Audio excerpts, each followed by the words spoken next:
a beautiful day. It is Yeah. perfect. Yeah. Now, when you say perfect to a bass, what would a bass day be? Any day's a good day for a bass. It seems like that As long as it doesn't have a hook in its mouth? they're always looking for something good to eat. Yeah, that sounds like a good idea. Maybe after the show we'll go out and get something.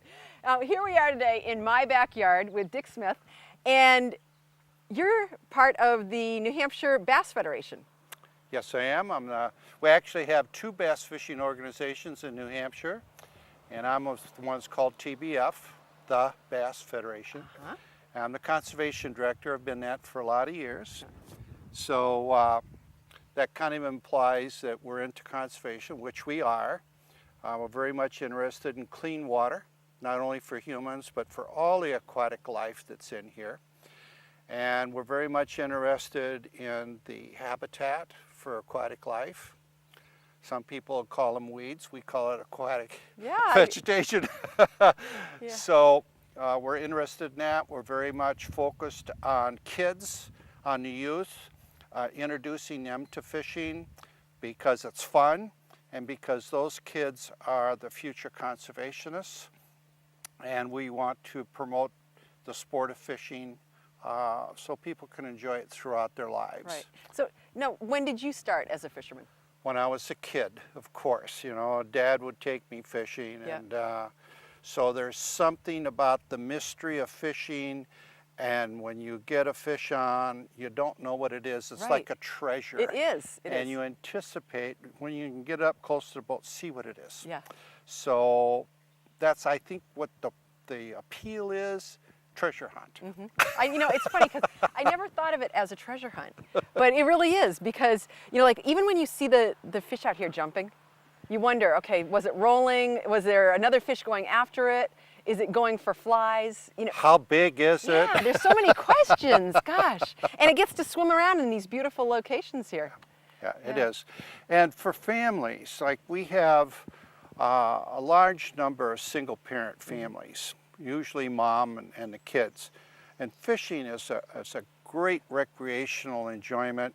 You can go to Walmart and you can buy a Zebco 202 for like 10 bucks, a couple bobbers and hooks, dig up some earthworms, come out here. You can have fun. Yeah, and it's not that expensive. Not expensive. Yeah.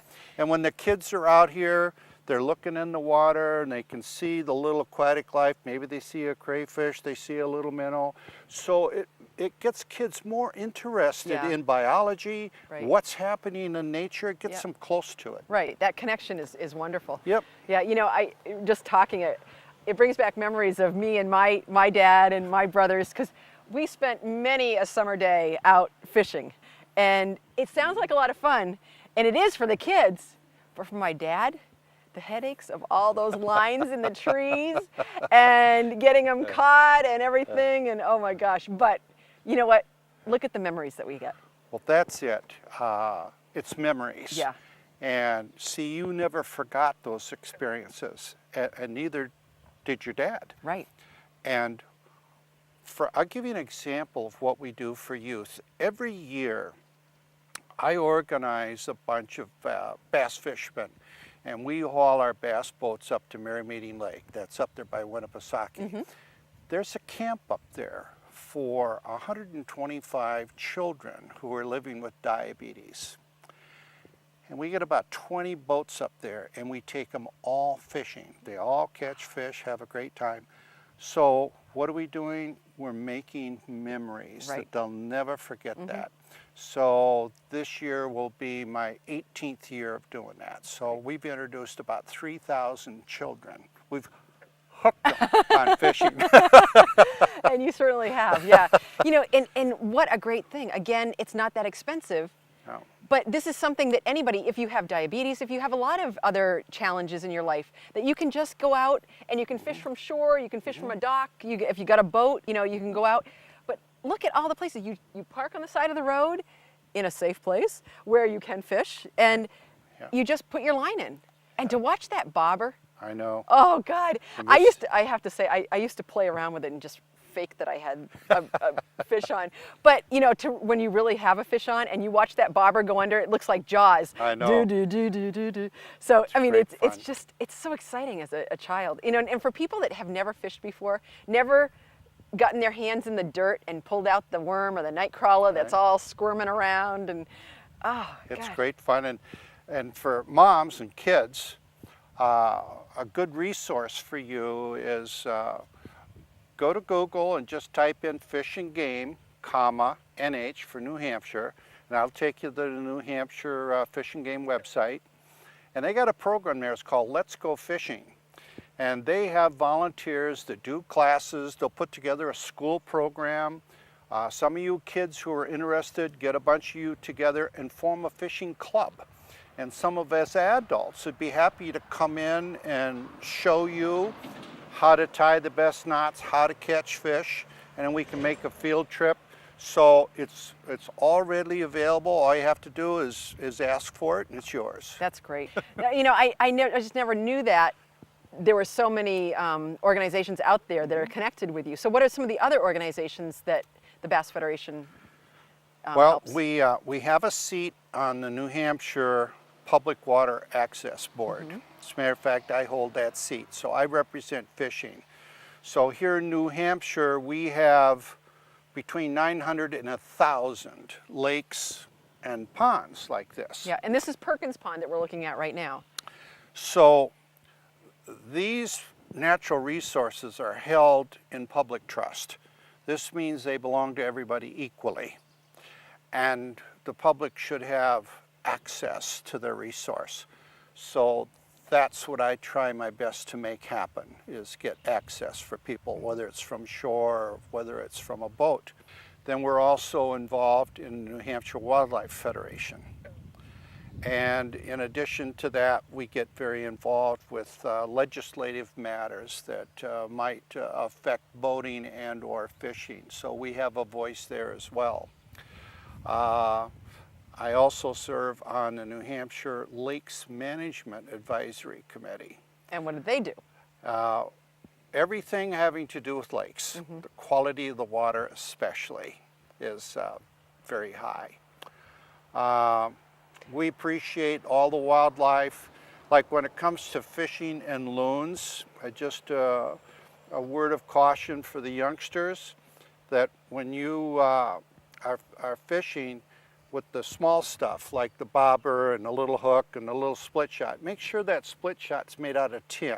Right. Don't use lead, Right. because a loon might mistake that for grit. The bigger stuff, it doesn't matter because they're not going to mistake that for their grit. So, and just be a conservationist. It's fine to harvest some fish, learn how to clean them, provide a meal for your family. That's all good, no problem whatsoever. Yeah. But you don't want to over-harvest, and you don't want to keep fish that you don't intend on taking care of and eating. I completely feel the same way.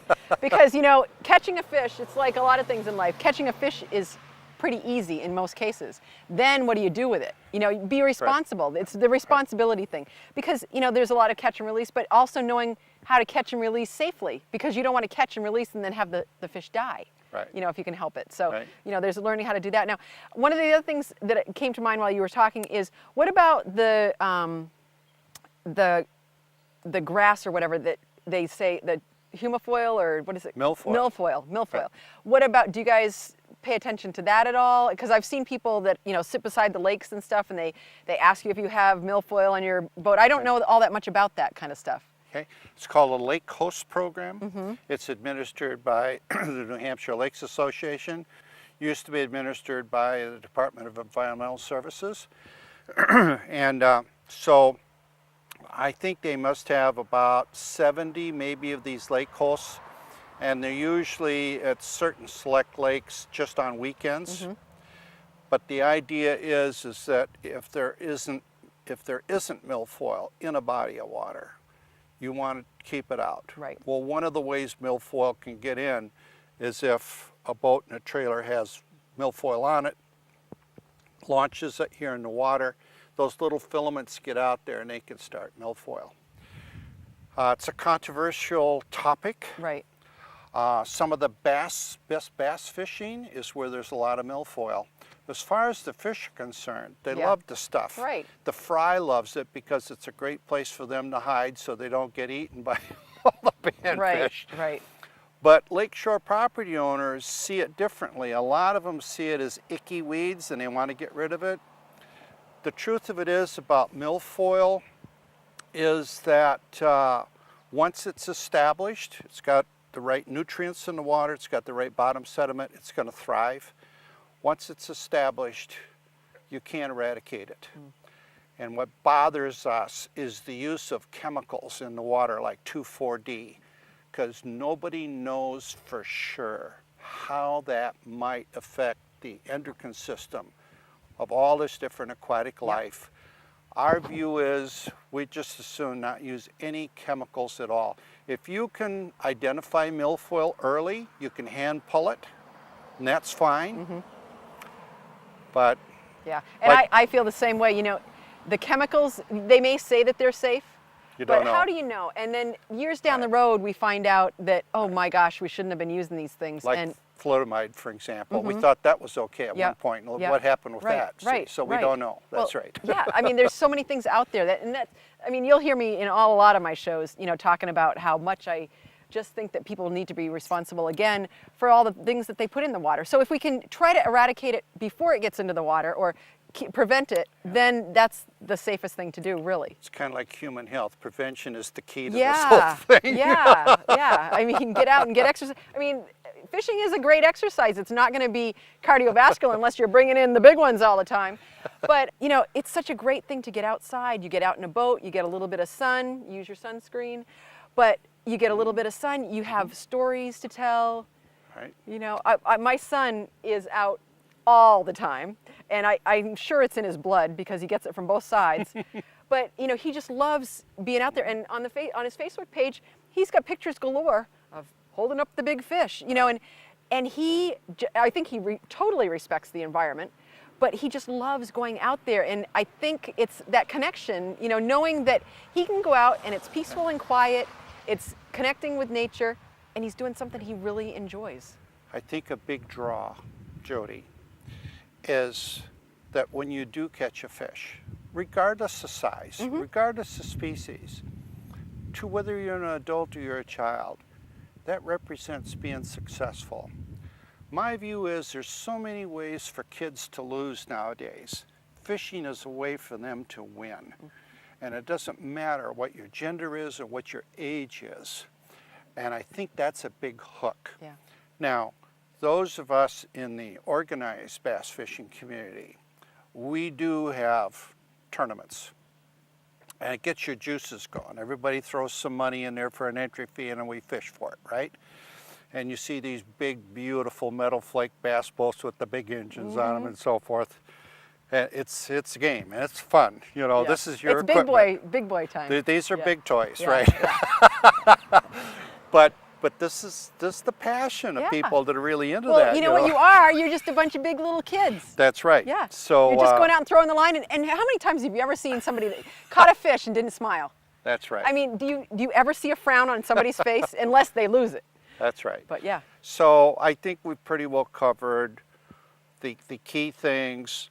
But like kids in school, they can start a fishing club in school. They can form what we call a junior Bassmaster Club. And some of us adults then will make arrangements for them to have their own little mini tournaments and so forth, so Nice. they get a taste of what this is Yeah, like. yeah. And a lot of the kids have seen the bass tournaments on television. Well, they get a chance to And get Lake a taste. Okeechobee. They get a taste of that. Yeah. Well, I used to watch a lot of those shows, not because I was watching, but somebody else that I knew loved those shows. But yeah, I mean, it's a taste. And you're right. You know, you can be successful just going out and throwing out a line. Yeah, and it gets back to that again, Jody, is that it's easy to be successful with fishing, but it's not always easy to be successful in other things in life. But this can release a little bit of your tension sometimes. You know, you can just, you go out, everything's nice and quiet, you don't have a cell phone, you don't have a television, Right. you know, Nobody blah, blah, blah. It's healthy because if you're out in the sun, you're making vitamin D, Yep. which is a fabulous nutrient, by the way, and it's free. Yep, yep, yeah. And I mean, look at the views, the places that you go for fishing. You know, there's a lot of places that might be catch and release, not so much for bass, I don't think, but you know, there's so many places that you can go, these backwoods where there's ponds that nobody can get to unless you hike in. You know? And right here in the Monadnock region, we have lots of lakes and ponds. Yeah. They've all got panfish, they all got bass in them, some of them have got trout in them. So whether it's by a little canoe or a kayak or just from shore or any kind of a boat, you know, your chances of catching fish are good. Like right here, you start up there by Silver Lake, say for example, by Harrisville, and you got Harrisville Pond. You got Nubinuzit, you got Spoonwood, Spoonwood, and then that comes into Scatutakee, and on down to the Contoocook River, and Contoocook River's great fishery. Just south of Jaffrey, there's a great place for crappies and bass. It's called Mountain Stream. And what is a crappie? A crappie is a panfish. And what is a that, panfish? It's about pan size. It's about this long. Oh, okay, all right. Fits in a pan.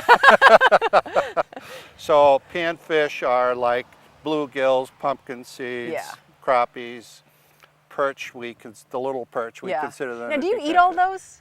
You can. They're all good eating. Don't they have a lot of bones in them? Well, there's a way to fillet them or there's no bones at all.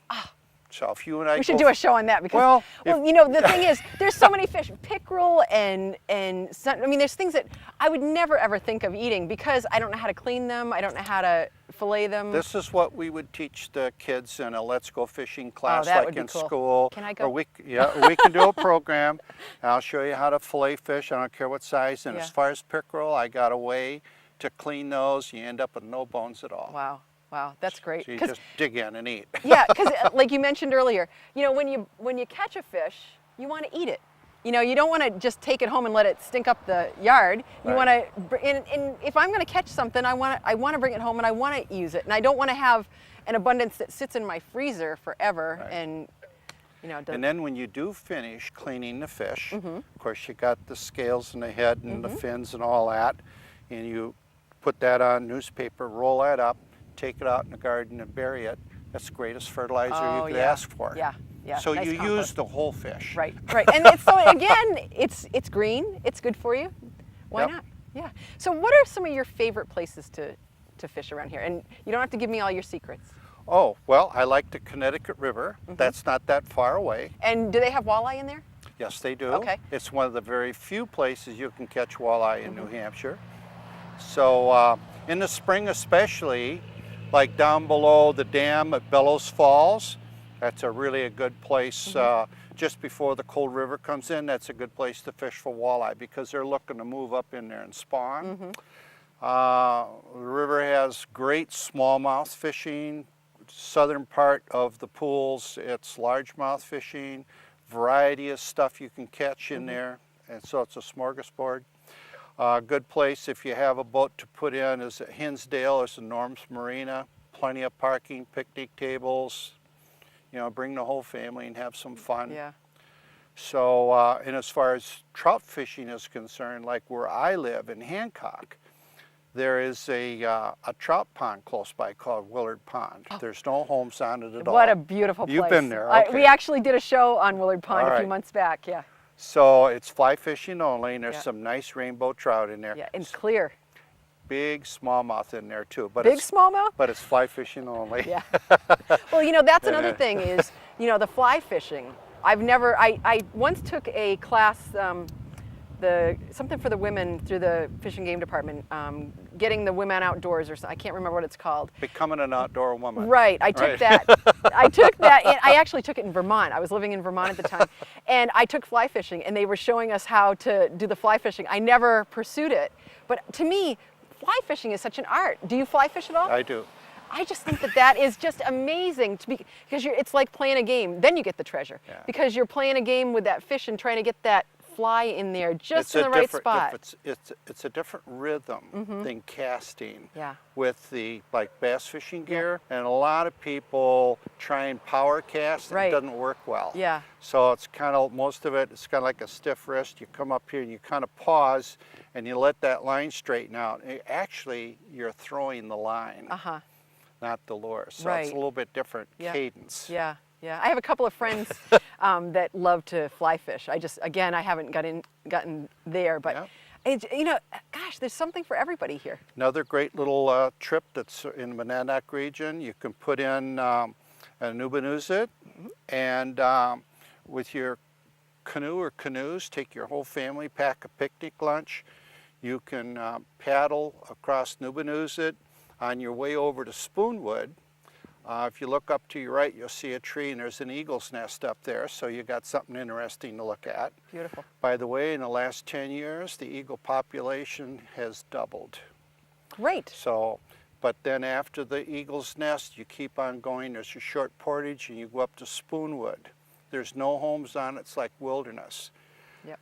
So, and there's some primitive campsites there where you can camp if you'd like to. That's organized through the Harris Center in Hancock. Do you have to let them know that you're going to be there? Yes, you do. Uh-huh, You have to kind of reserve that. Yeah. But the Harris Center is a great place for kids to go Yeah. to learn all about nature, short little hikes and so forth. They learn about owls and about the vernal pools, and it fits in nicely with school because it's a real life biology lesson. Yeah. Only instead of being stuck in a classroom, you're actually out there. Right. And isn't that the best? Taking water samples and look at Yeah. the little water skippers and the other Yeah. live things that are down Yeah, there. yeah. I think I look at things slightly differently than some people do because when I look, I try to look up and I try to see things more than people usually do. Like when you're walking, you just walk. But like also in the water here, I like to look and see, like, what do I see? I see some water bugs here. Yep. And then, like at the right time of the year, you see the bass beds. And you were Yeah. telling me a story earlier about the bass in the bass beds. Like, so it's not the women that make the beds. It's No, the male fish. It's the male that does the nest guarding. It's usually the bass will spawn between May 15 and June 15. And during that period of time, if you do go fishing, you catch a bass, you have to release it immediately. That's what I was going to ask you Okay. because it's really important. You don't know if it's a male or female, right? So Right. So the male then starts preparing the bed by fanning out the bottom until he gets down to the lighter sand and gravel. And it's about this big around. it looks like a crater kind of. Yeah, and it's light colored, so they're easy to spot. So he prepares all this. Then when your water temperature gets up around 62, and especially if there's a full moon, now your big females will start moving in. And if that male in that nest looks like it's pretty good setup, they'll come in and they'll drop some eggs. They'll drop eggs 2 to 3 different nests.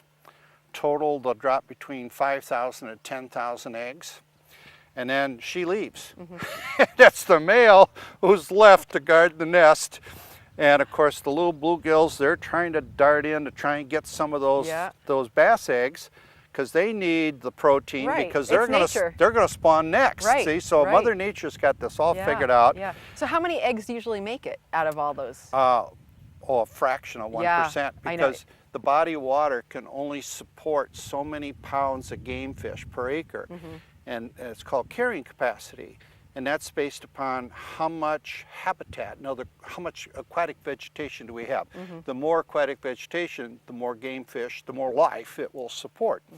So then the nest is always built so that the sunlight can get to it. But they'll also build that nest close to where there's some structure like a log or a rock. But the eggs need the sunlight and the warmth to hatch. So then after the fry hatch, the male still sticks around and kind of guards What them a and so nice forth. guy! Yeah, this guy works hard. He doesn't eat much because he's stuck on the nest. Now he knows what it's like. No. But that's why now it's important. Now you got that covered Yeah. nearby aquatic vegetation because those little fry can get in there and they're protected from all the predators. So they get a chance to grow so they can kind of get off on their own. So that's the cycle. Yeah. Mother Nature, isn't it a wonderful thing?